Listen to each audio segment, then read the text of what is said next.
In your story, you write that a Seattle area flu study led by an infectious disease expert could have helped detect the coronavirus here in the U.S. as far back as January, and that this was a real missed opportunity. Explain to our viewers what happened.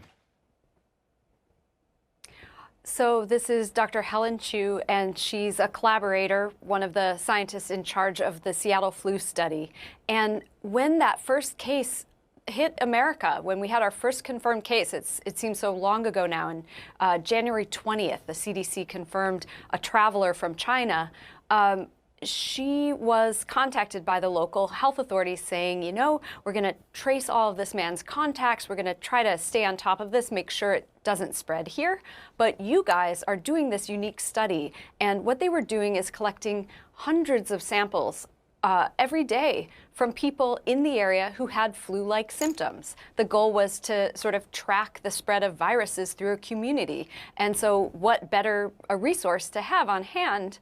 Could they repurpose that to test for coronavirus? And the scientists said, yes, we'll get right on it. We'll create a test. We'll PCR, use little bits of the genome, and we could be ready to do this the first week of February to help these efforts. So they said, well, there's one issue, which is that we are a research lab. So our job is not to test clinical samples. There's actually a separate regulatory sort of infrastructure in the US for that. And that's to protect all of us, right? Because if we are going to be diagnosed with something, we want that lab to hit a certain standard. So she let the authorities know, you know, we're not a clinical lab.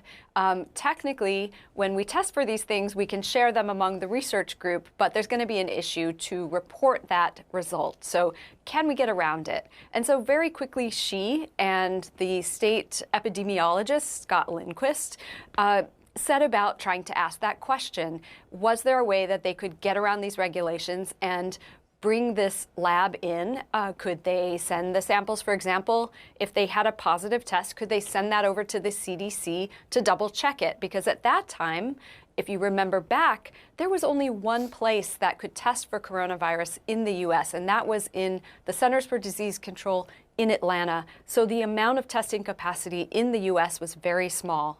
And so they kept hitting roadblock after roadblock. They would send these emails, and we have the emails asking the CDC, asking the state regulators, asking the FDA, can we find some way to do this? And at the same moment that that was happening, there was a real problem with the CDC test. It worked in Atlanta, but when they sent on the first week of February, they sent out that test to the state public health laboratories all over the country, and they had trouble getting it to work. They had trouble validating it, testing it, and making sure it was working.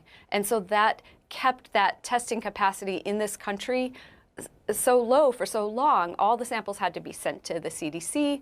The definition of a suspected case remained very narrow. And as a result, as we see now, there has not been a great picture of exactly where this virus is in our communities.